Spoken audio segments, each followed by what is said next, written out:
Welcome to my channel. আজকের লেসনটা নবম-দশম শ্রেণীর উচ্চতর গণিতের 8.2 অনুশীলনীর 6 নম্বর অঙ্কটা দেখাবো, 6-এর ঘ নম্বর অঙ্কটা দেখাবো, ওম নম্বর অঙ্কটা দেখাবো আর চ নম্বর অঙ্কটা দেখাবো। এই 3টে অঙ্ক আজকে দেখাবো। দেখো, ঘ নম্বর অঙ্কটা কি বললো? sec 4 theta minus sec square theta equal to tan 4 theta plus tan square theta। এটা কিন্তু প্রমাণ করতে বললো। আমরা অঙ্কে চলে যাই। দেখো, 6-এর ঘ নাম্বার অঙ্কটা, এই যে অঙ্কটা প্রমাণ করতে হবে যে এত। তাহলে আমরা প্রথমে লেফট হ্যান্ড সাইডটা ধরে নিলাম sec 4 theta minus sec square theta। sec square মানে আমরা জানি 2 নম্বর সূত্রের বিকল্প 1 plus tan square theta। যেহেতু এখানে 4 আছে, সেই কারণে কিন্তু আমরা 1 plus tan square theta তাকে হোল স্কোয়ার করলাম, পাওয়ার 4 এই জন্য। এবার আমরা এটাকে a plus b whole square সূত্রে ফেললাম, a square plus 2ab plus b square. আর এখানে ব্র্যাকেটের আগে মাইনাস আছে বিধায় মাইনাস দিয়ে গুণ করে ব্র্যাকেটটা উঠিয়ে দিলাম। তাইলে হলো কি -1 মাইনাস tan স্কোয়ার থিটা। এখানে গুণ করলে আমার হয় 2 tan স্কোয়ার থিটা। এখানে 1 রে স্কোয়ার করলে 1ই থাকে। এখানে হয় tan 4 theta, -1 minus tan square, এটা রেখে দিলাম। এবার দেখো, এই -1 আর এই +1 কেটে দিলাম।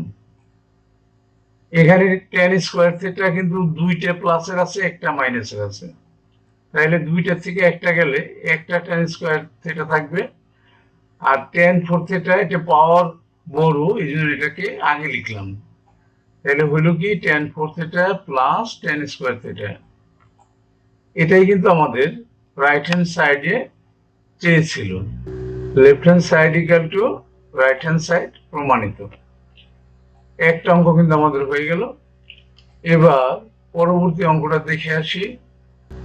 ওম নম্বর অঙ্কটা দেখো, sec theta minus cos theta, cosec theta minus sin theta, tan theta plus cot theta equal to 1। এটা আমাদেরকে প্রমাণ করতে হবে। অঙ্কে চলে যাই আমরা। দেখো, ওম নম্বর অঙ্কটা 6-এর প্রমাণ করো যে এত ইকুয়াল টু 1। আমরা লেফট হ্যান্ড সাইডে ধরলাম, প্রথমে লেফট হ্যান্ড সাইডের প্রশ্নটা তুললাম, sec theta minus cos theta, cosec theta minus sin theta, tan theta plus cos theta into.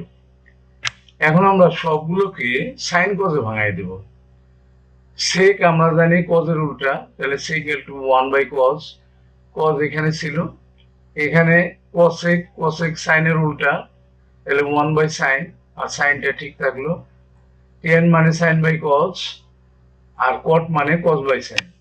সবগুলোকে আমরা সাইন কজে ভাঙাই দিলাম। এবার আমরা দেখো, প্রত্যেকটা ব্র্যাকেটে আলাদা আলাদা করে লসাগু করলাম। এখানে হর আছে cos theta, এটাই লসাগু হইল। হরের সাথে লসাগুর সাথে মিলে গেলে উপরে যা আছে তাই 1 বসালাম, মাইনাস এই আস্তা সংখ্যা লসাগু দ্বারা গুণ, তাহলে cos গুণ করলে হয় cos স্কয়ার থিটা। এবার ব্র্যাকেট না দিয়ে গুণ চিহ্ন দিলাম, একই কথা। এখানে দেখো, দ্বিতীয় ব্র্যাকেটে এখানে লসাগু হলো sin থিটা। তাহলে হরের সাথে লসাগুর সাথে মিলে গেলে উপরে যা আছে তাই 1 মাইনাস আস্তা সংখ্যা লসাগু দ্বারা গুণ, sin থিটা গুণ করলে sin স্কয়ার থিটা, তাই বসালাম। এখানে কিন্তু দুটোটাই লসাগু হইলো, cos থিটা sin থিটা দুটোটাই লসাগু হইলো। cos থিটা যখন চলে যাবে তখন sin থিটা থাকবে। sin থিটা দিয়ে যদি আমরা লবকে গুণ করি, তাহলে sin স্কয়ার থিটা প্লাস এখানে হর ছিল sin চলে গেল, থাকলো cos আর cos গুণ করলে cos স্কয়ার থিটা। এখন আমরা লক্ষ্য করি যে sin square theta plus cos square theta, এটা কিন্তু সূত্র, 1 নম্বর সূত্রটা, এটার মানটা হলো 1। sin square theta plus cos square theta equal to 1 বসালাম। আর এখানেও সূত্র ফেলে দিলাম, 1 মাইনাস cos স্কয়ার থিটার পরিবর্তে লেখা যায় sin স্কয়ার থিটা। 1 নম্বর সূত্রের বিকল্প এরপরে 1 মাইনাস সাইন স্কোয়ার থিটার পরিবর্তে লেখা যায় কজ স্কোয়ার থিটা, এটাও 1 নম্বর সূত্রের বিকল্প। এবার আমরা নিচে নিচে গুণ করি, উপরে উপরে গুণ করি। উপরে গুণ করলে হবে sine square theta cos square theta, আর নিচে দেখো এই সাইন সাইন গুণ করলে হবে সাইন স্কোয়ার থিটা, আর কজ কজ গুণ করলে হবে এই যে কজ, এই যে কজ গুণ করলে হবে cos cos square theta. Sine নিচে হইলো sine square theta into cos square theta, আর উপরে তো আগে ছিল sine square theta plus cos square theta. Sine square কাটলাম, কজ স্কোয়ার কাটলাম। কাটা মানে ভাগ করা, 1 থাকে কিন্তু ভাগ করলে একবার যায় 1, এটাই কিন্তু রাইট হ্যান্ড সাইড, সুতরাং লেফট হ্যান্ড সাইড কিন্তু রাইট হ্যান্ড সাইড প্রমাণিত। এই অঙ্কটাও আমাদের হয়ে গেল। এবার আমরা 6 নম্বর অঙ্কটা দেখে আসি কি বললো। দেখো 6 নম্বরে বললো tan theta plus sec theta minus 1 divided by tan theta minus sec theta plus 1 equal to tan theta plus sec theta। অঙ্কে চলে যাই আমরা। দেখো এটা প্রমাণ করতে বলছিল, এখানে আমরা কিন্তু লেফট হ্যান্ড সাইডটা ধরলাম। লেফট হ্যান্ড সাইড ধরার পরে দেখো উপরে -1 এর পরিবর্তে আমরা এই দ্বিতীয় সূত্রটা অর্থাৎ sec আর tan দিয়ে যে সূত্রটা আছে sec square theta minus tan square theta equal to 1, এই সূত্রটা ব্যবহার করলাম এখানে এই 1 এর পরিবর্তে। আমরা জানি sec square theta minus tan square theta equal to 1, তাইলে 1 বাদ দিয়ে sec square theta minus tan square theta বসালাম, নিচে যা আছে তাই বসালাম। এবার দেখো এখানে এই ব্র্যাকেটের মধ্যে a স্কয়ার মাইনাস b স্কয়ারের সূত্র যায় a plus b into a minus b, সেটাই বসালাম আমরা। দেখো sec theta plus tan theta into sec theta minus tan theta. এবার sec theta tan theta plus sec theta এটা কিন্তু কমন যায়, এটা দুই জায়গায় আছে, তাইলে এটা আমরা কমন নিলাম tan theta plus sec theta. Common নেওয়ার পরে এখানে কি থাকলো, কমন নেওয়া মানে ভাগ করা। এই tan theta plus sec theta কে যদি আমরা tan theta plus sec theta দিয়ে ভাগ করি তাহলে কাটাকাটি যায় কিন্তু 1 থাকবে, দেখো 1।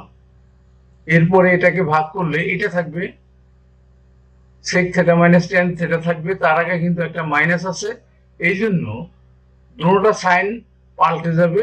তাহলে 1 minus sec theta, minus sec theta plus ছিল মাইনাস হয়ে গেল, আর এটা মাইনাস ছিল এটা প্লাস হয়ে যাবে প্লাস tan থিটা। আর নিচেরটাকে আমরা এই উপরের বড় ব্র্যাকেটের মতো করে সাজাই। দেখো প্লাস 1টা আগে নিলাম, তারপরে এখানে আছে মাইনাস sec থিটা নিলাম, tan থিটাটা সবার শেষে নিলাম উপরেরটার মতো, যাতে আমরা পুরো ব্র্যাকেটটা কেটে দিতে পারি। পুরো ব্র্যাকেটটা কেটে দিলাম, আমাদের থাকলো কি tan theta plus sec theta. এটাই কিন্তু আমাদের রাইট হ্যান্ড সাইডে করতে বলা হয়েছিল, equal to right hand side, সুতরাং left hand side equal to right hand side প্রমাণিত। তাহলে দেখলা আজকাল 6 ওম, ঘ, ওম, চ এই 3টা অঙ্ক কিন্তু আমাদের করা হয়ে গেল। নিশ্চয়ই তোমরা বুঝতে পারলা। অবশ্যই তোমরা পরবর্তী লেসন দেখবা। See you next.